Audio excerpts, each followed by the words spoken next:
You unlock this door with the key of imagination. Beyond it is another dimension, a dimension of sound, a dimension of sight, a dimension of mind. You're moving into a land of both shadow and substance, of things and ideas. You've just crossed over into the Twilight Zone.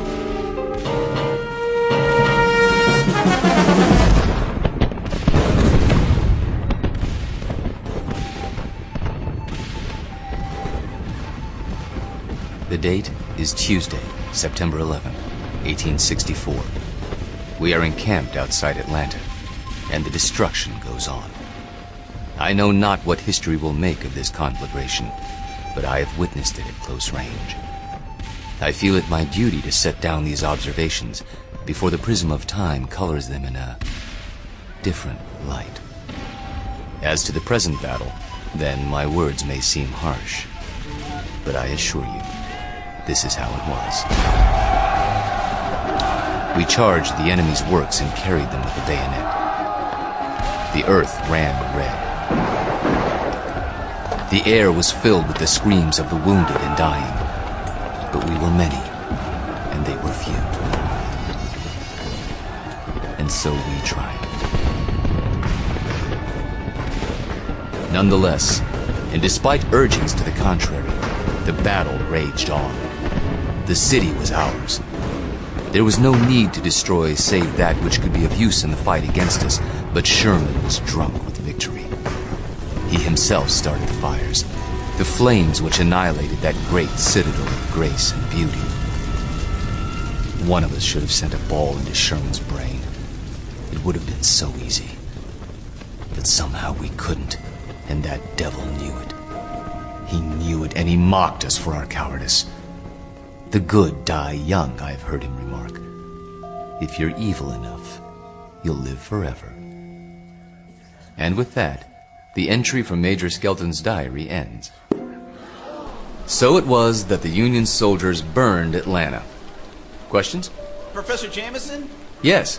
The books I've read don't describe the Battle of Atlanta that way. Oh, I know. Confusing, isn't it? But as someone once said, history is bunk.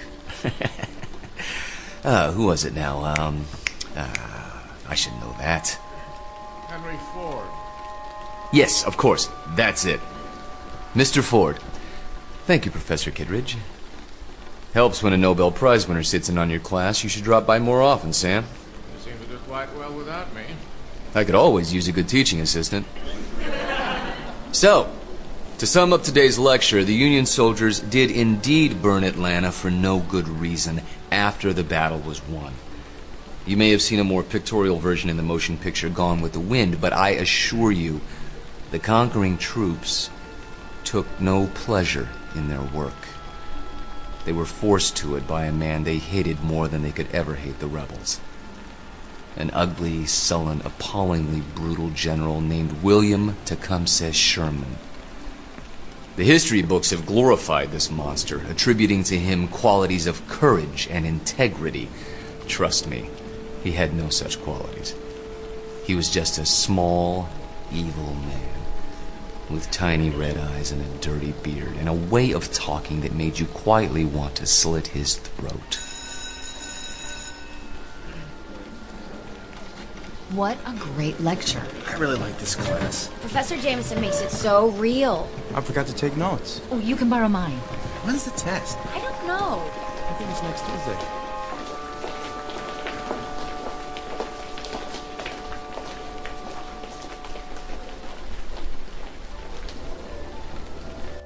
It has been said that universities are worlds unto themselves, inhabited by the young. These are the inhabitants of Collins University, a very small world indeed, young people hungering for knowledge, which can be imparted only by age. You have just met Walter Jameson, for 12 years the college's most popular and respected history professor. Students crowd his lecture hall and listen in fascination as he brings the dead past to life for them. It doesn't seem to matter what period of history he's discussing. He makes that period as real as this morning's headlines. Some explain this ability simply as the mark of a consummate actor. However, there are those who don't agree, like Professor Samuel Kittredge, Nobel Prize winner in chemistry, who has another, more disturbing theory about Walter Jameson, and that theory is about to be put to the test. Very soon we will find out whether our star professor received his degree from a major university or from the Twilight Zone.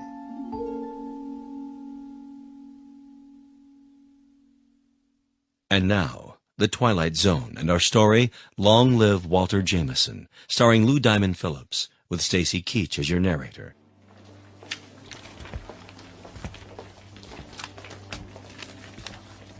Very vivid, Walter. You had me on the edge of my chair. Thank you, Sam. Coming from you, that means a great deal. Now I see why these lectures of yours are so popular. Is that why you sat in today? Partially. Tell me something, if you have a moment. Certainly. Who was this Major Skelton? Oh, no one important. Just a lawyer who happened to enlist. And you acquired his diary? Yeah, lucky break. As I recall, an auction of Civil War memorabilia a few years back. What regiment? 123rd Illinois Infantry. Remarkable. American history is a hobby of mine, but I must say I've never heard of him. His diary's never been published. A fascinating document. May I see it? Surely.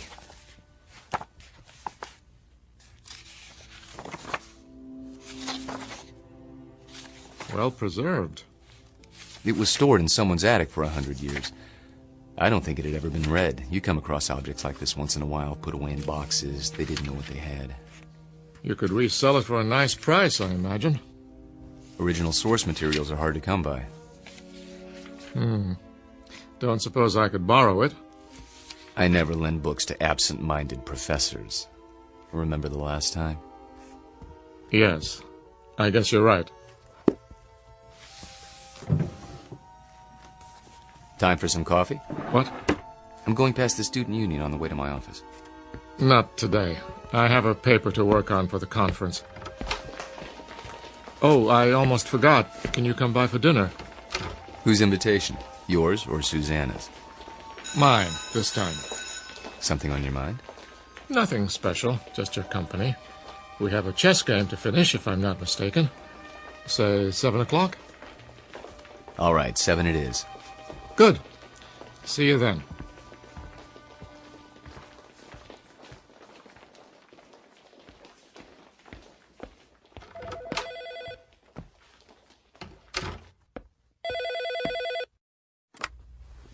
Hello? There you are. Where else? I keep regular office hours. I know. A chance to counsel all those co-eds. Oh, please, Mr. Jameson. I just have to talk to you. It's about my term paper. It's Professor Jameson to you, young lady. Excuse me, Professor. I might have an hour this afternoon. Then we'll have to work fast. You see, I have a bad case of writer's block. I need someone to, well, loosen me up. You don't need me. You need a cold shower and a massage. Speak for yourself. Daddy told me he invited you for dinner. He did. You mind? Not if you don't mind my getting some work done afterwards. My thesis is due in 10 days. How's it coming? Oh, it's coming. I'm just not sure I've said enough. Want me to look at it? Absolutely not. I have to know that I can do it on my own without help from you or Daddy. You will. Don't worry about it. I miss you. Me too. Only a few more days. Then we can spend more time together. We'll paint the town red. Oh, there's my 2 o'clock. I gotta go. Let me guess. Female, age 19, about 5'2", with eyes for her handsome professor. Be right there. Actually, this one's a little old lady. Wants to finish her degree before she kicks the bucket. I'll bet. See you in a few hours, darling. It's a date.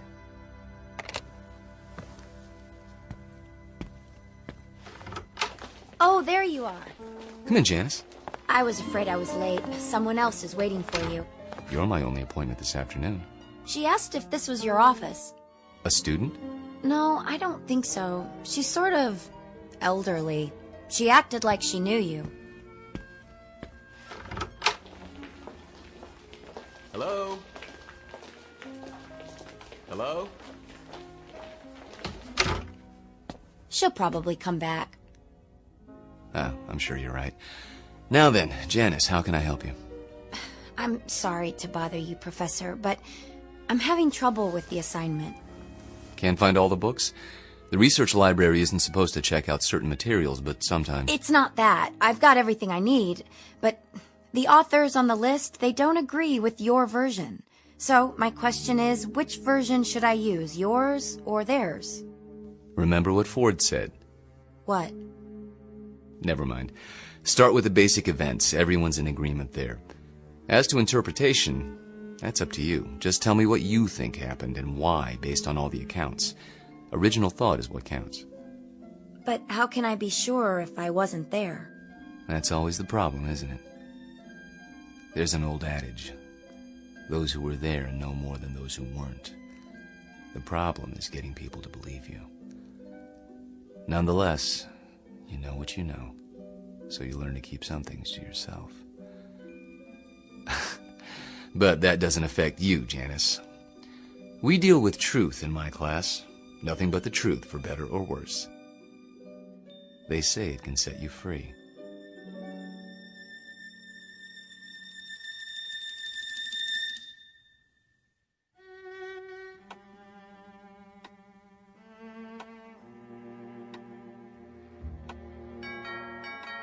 I'll get it, Father.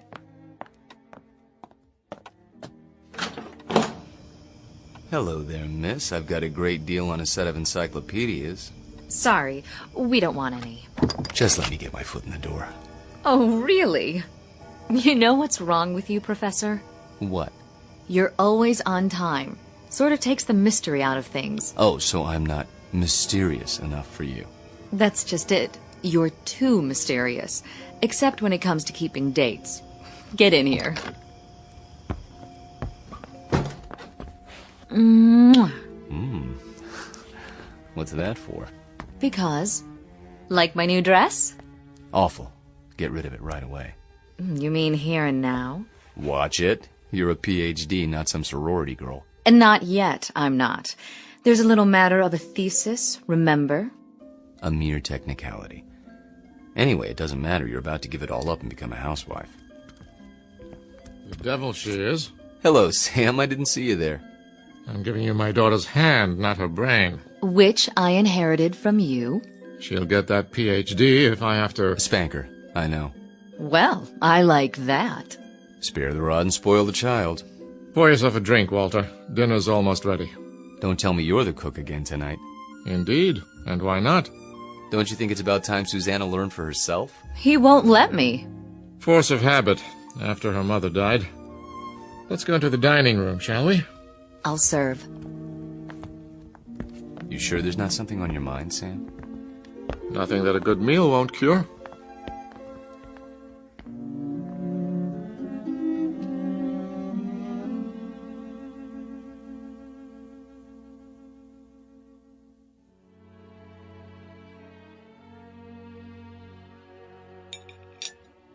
Had enough to eat? I take it all back, Sam. She'll never be the cook you are. I wouldn't even try. Oh, you could try. Who knows? Maybe you've inherited your father's talents. What do you think you're doing in here? I'll do the dishes later, unless this is the men's hour, cigars and brandy and all that. Not a cigar, a pipe. It's not the dishes I'm worried about. It's a little matter of a doctoral thesis. Upstairs with you. Walter and I have some talking to do. I don't believe this. It is the gentleman's club, right here in my own house. Just for a while, Susie. Then you can have Walter to yourself. You're not going to treat me this way, are you? Worse, you might have to support me. Then the wedding's off. Good night, Daddy. See you before you go? It's a requirement.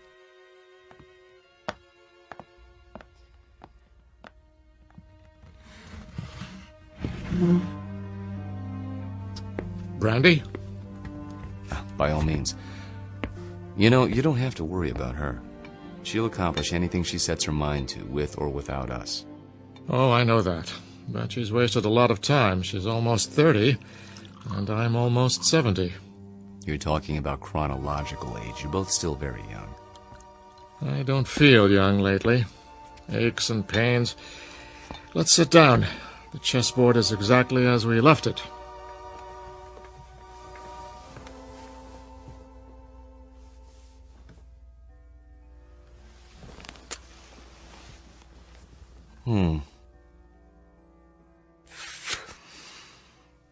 My move, isn't it? Do your worst.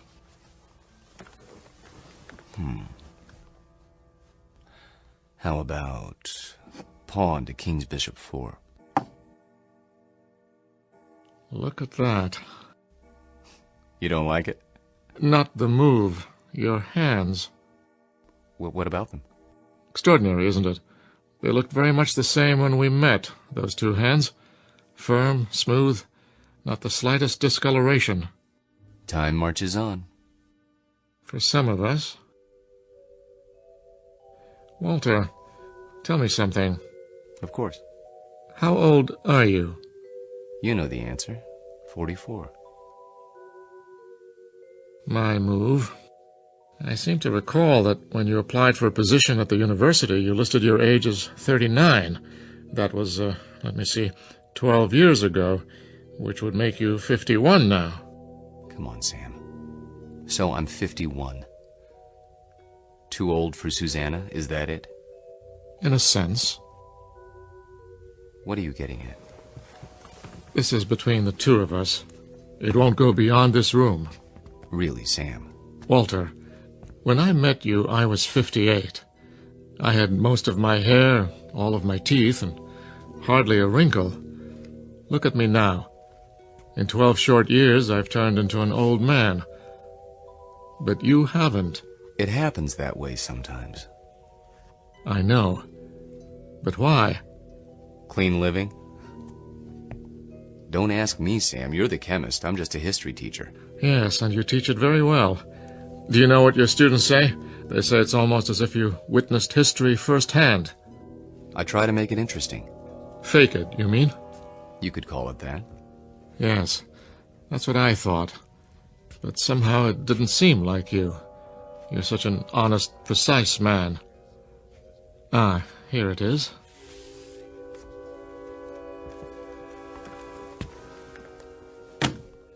What have you got there? A book, a first edition. Photographs, mostly. Taken by a fellow named Matthew Brady during the time of the Civil War. Well, what is it? You look as if you'd seen a ghost. Perhaps I have. Hand me that magnifying glass, will you? I don't see... Was your grandfather in the war by any chance? No. In that case, I'd say we have something of a mystery on our hands. How so? You got me interested in your Major Skelton today. Oh, that. I was curious to see what he looked like. So I went through the Brady pictures, not really expecting to find anything. Here. This is a shot of Sherman and 3 staff officers. Yes, typical of Brady's work. Moody, grim, not a smile between them. Look closely. The one with a pistol in his belt is identified as Major Hugh Skelton. This photograph was taken in the 19th century, and yet it looks exactly like you. I'd know those eyes anywhere. In fact, Walter, I'd have to say, it is you.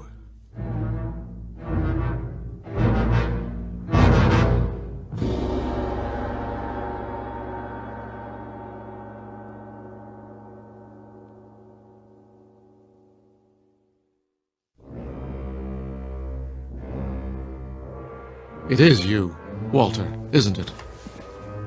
Photographs can be deceptive. Poor lighting, grainy images. You shouldn't have kept the ring, you know. It's a dead giveaway. Ring? It is a bit like mine. Not like it. The same. Sam, really, you can't be saying what I think you're saying. That wouldn't make sense. It wouldn't be rational. It wouldn't... Come now, Walter. We're not children. You know exactly what I'm saying. I've been accused of many things in my time, but never of being inarticulate. Oh, you're joking.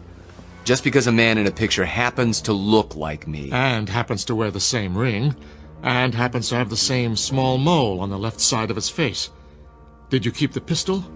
Or is it in a Civil War museum somewhere? Oh, Sam, Sam. Tell me the truth. You know what the truth is, don't you? You are the man in the photograph, aren't you? Yes. I knew it. I've suspected for a long time. But, of course, it seemed so fantastic. It is. Yes. So, now we're on equal footing at last. The time for lies is over, Walter. Wouldn't you agree? Yes. So tell me, how old are you? You won't believe me. I can believe anything now.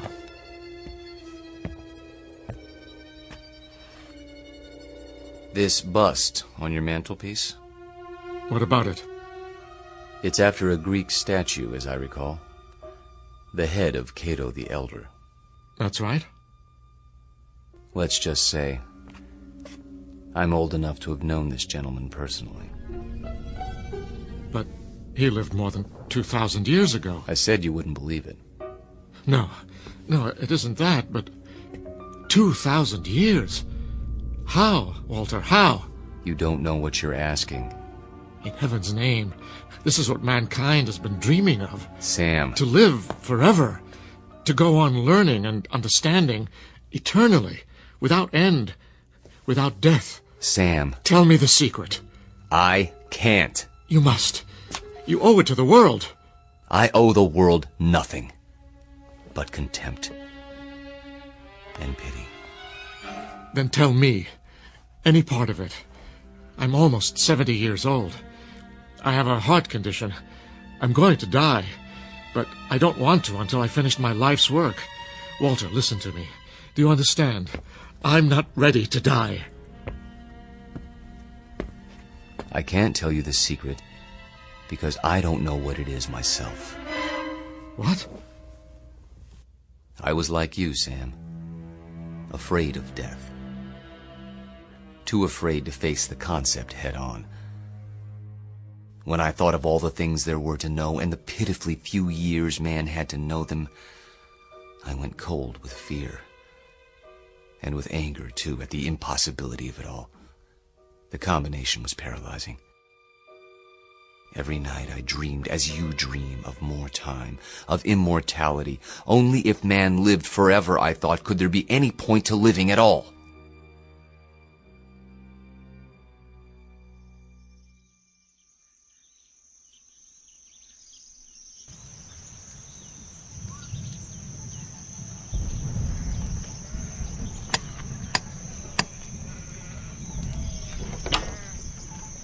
I'm thirsty. You have water? Come in, traveler. Thank you. You're very kind.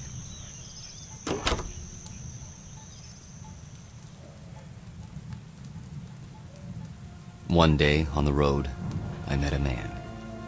An alchemist. I told him these things and more as I rested with him.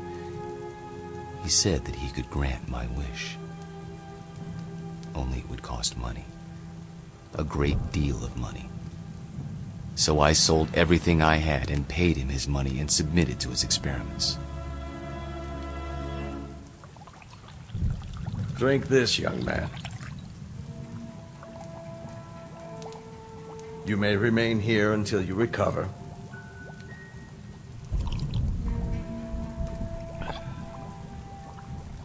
I feel strange. That will pass.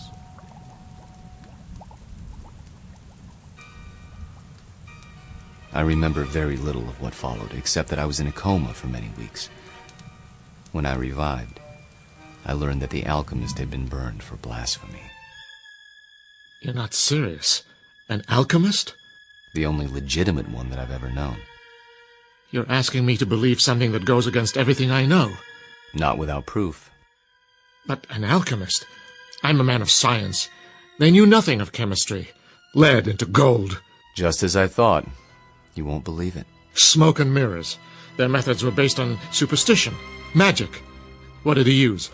bat's blood and eye of toad. And once upon a time, germs were unknown, and blood cells, and pasteurization, and human growth hormone, and... Sam, all those things and more would have been called magic once. It's a matter of knowing what to measure and how. Do you realize that most of today's medicines come from plants? Witch doctors discovered a long time ago that they worked, even if they couldn't explain the reason. Don't lecture me. All right. But you'll grant that certain phenomena exist before we know why. Science is like history in that respect. A detective story, working backwards from known facts until we understand the cause. And I'm the most undeniable of facts. Unless you can come up with another explanation. Go on. There isn't much more to tell, really. I thought the experiment had failed, of course, because I didn't feel any different. But then, when I saw my wife and my children and my friends aging and growing old, this was a problem I hadn't considered, you see. But surely there's a way to get around that paradox. Such as? There must be. Is there? Think about it. If I tell you that somehow I can stop you from aging, where do you want to be stopped? At 30? Then you watch everyone around you turning old. At 70? Would you want to live forever the way you are now? Sick and weak? It's better than dying. No, Sam. You're wrong. I was wrong. It's death that gives this world its point. We love a rose because we know it will soon be gone. Who ever loved a stone? I'm not a rose, and I'm not a stone. I'm a man. Very old, very frightened. Of what? Death? Yes, of death. You're a fool. I want to die. Then why don't you? Because I'm a coward. Like all men. Because I'm tired of living and scared of dying. That's why. There's a revolver in my desk at home, Sam. The same one you saw in the Civil War photograph. Every night, I hold it in my hand and pray for the courage to pull the trigger. But I can't. You mean to say you've survived all these years without an accident, without being injured or wounded? Some people are lucky that way. They go through life without ever breaking a bone or seeing the inside of a hospital. Oh, I've come close to death plenty of times. But never close enough. Thank you. For what? For reassuring me. I thought that if a man lived forever, he would grow wiser. But that isn't true, is it?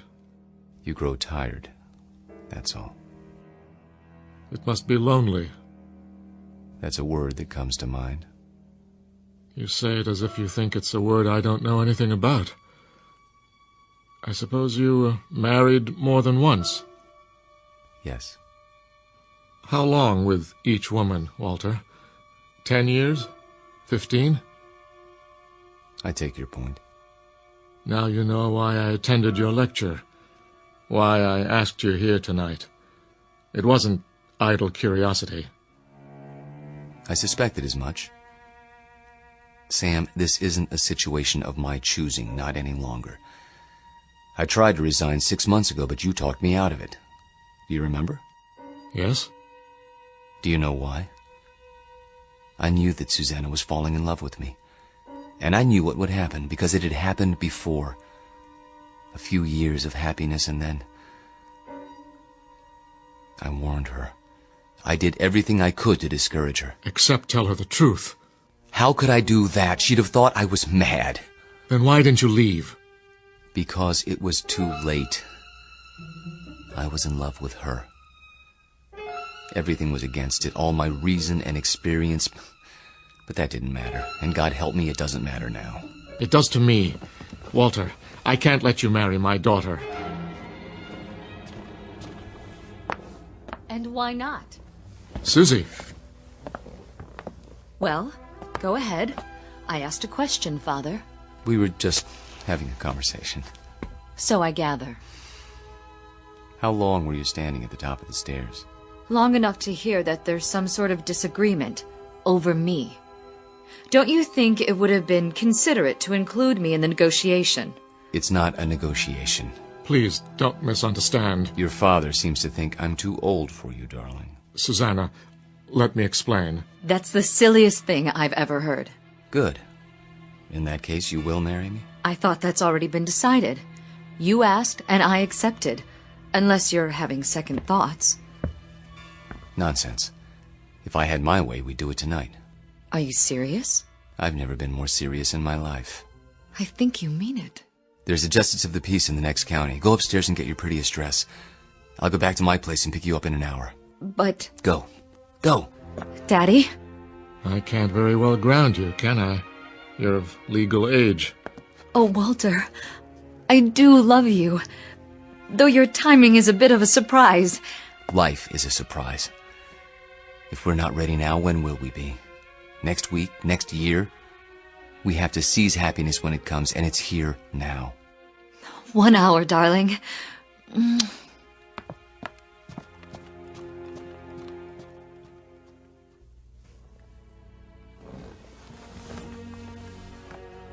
I'll tell her. She won't believe you, Sam. No one would. In fact, by tomorrow, you won't believe it yourself. We'll see. Yes, we will.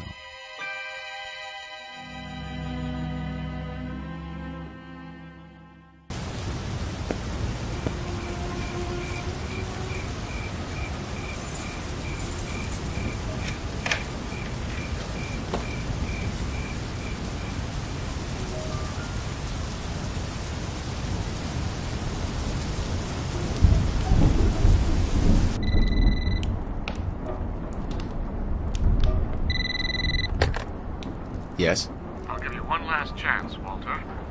If that's your game. Sam, please. The irony is, I truly like you.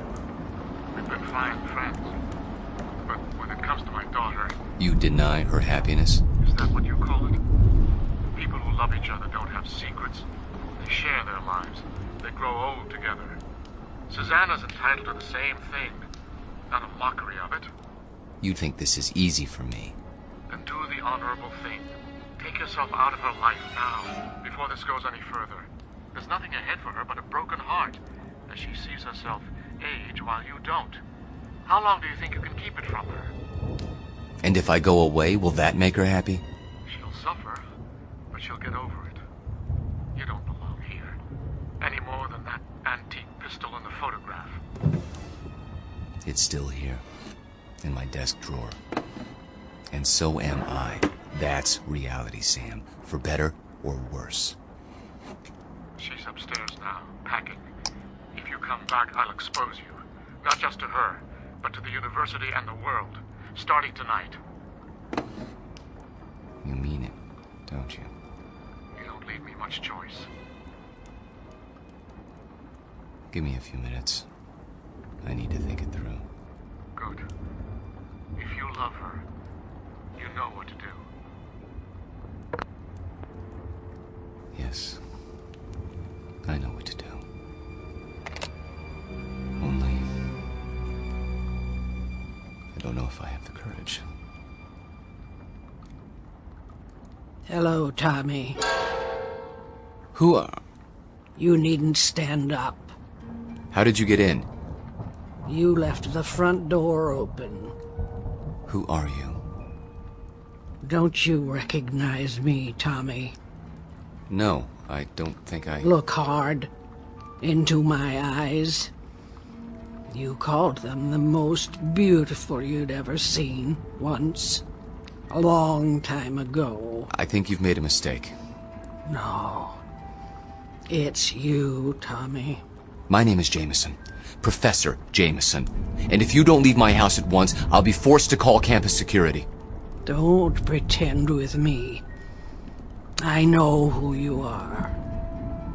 And who is that? Tom Bowen. Tom? My husband. That's impossible. I've never been married. You mean you don't remember? How convenient for you. We married right after the Great Depression. We lost our farm to the drought. Crops died and blew away like dust. And you, still a strong, vital man. So we packed up the car and moved west. The living would be better now, you said. And it was. For a while. We had a little girl. Did you know she passed away last year, Tommy? A grown woman herself, getting on in years. It's not right to outlive your children.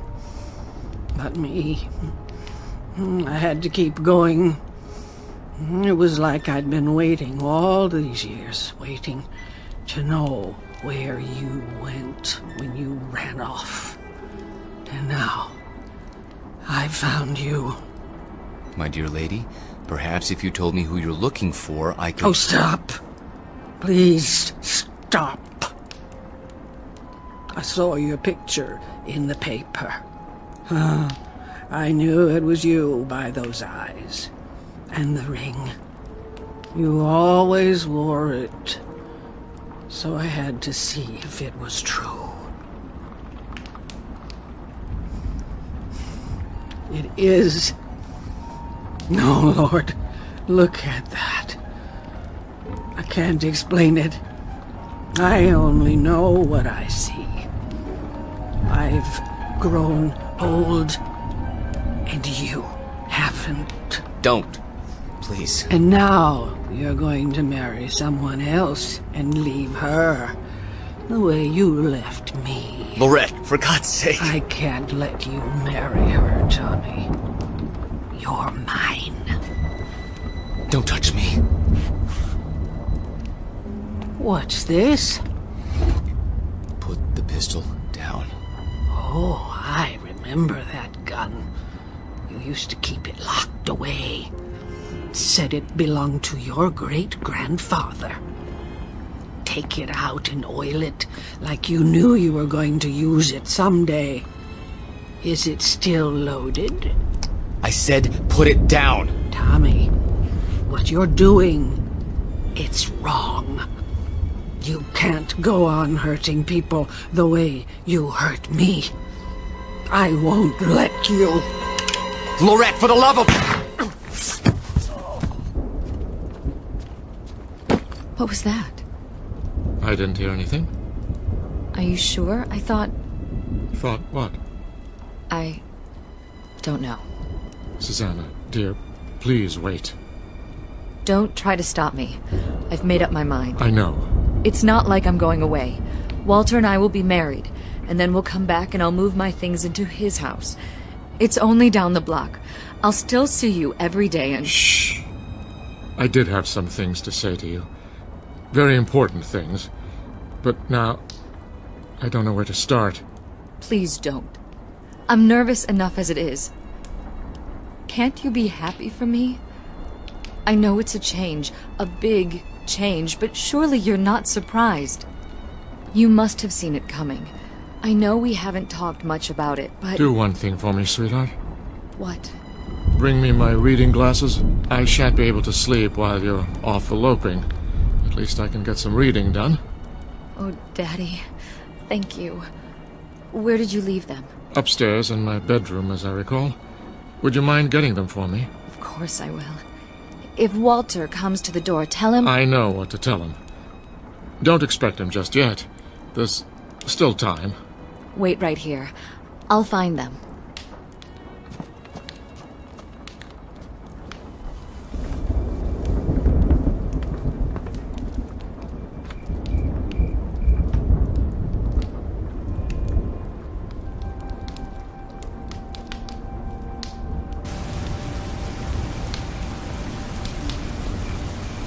Oh, Excuse me, I didn't see you there.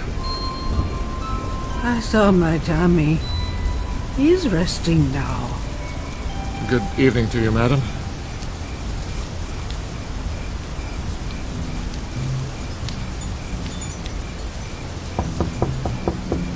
Walter!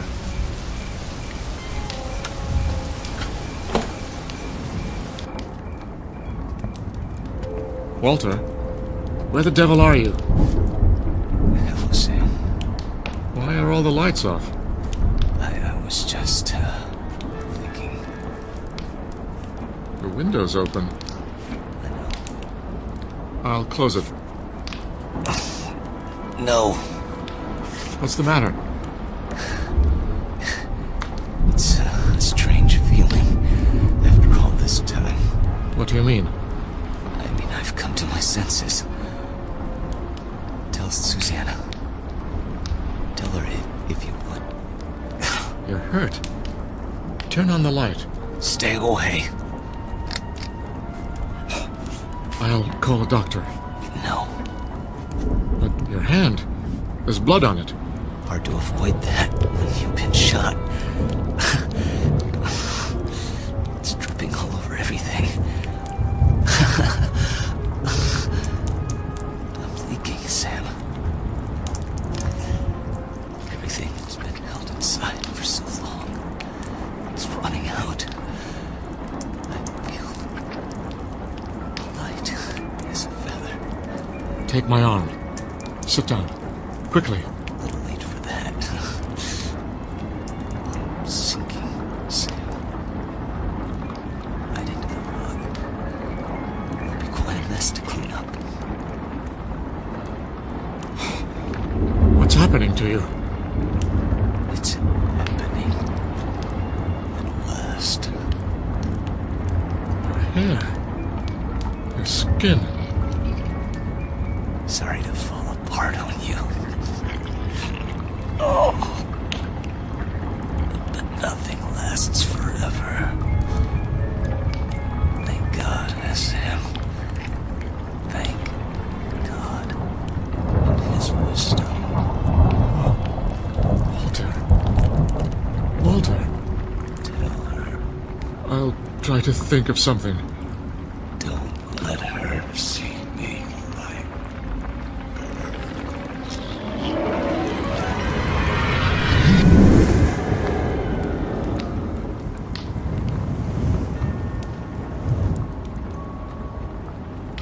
Dad? Walter? No, Susanna. Stay back. Daddy!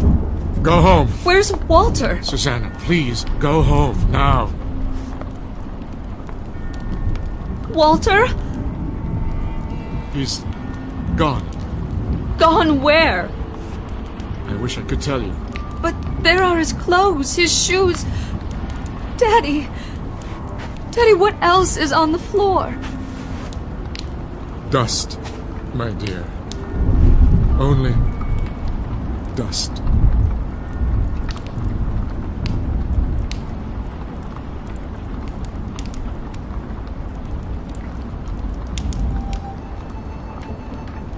Professor Walter Jameson, an expert in the subject of times long past, and above all, a consummate actor, since before this university was founded.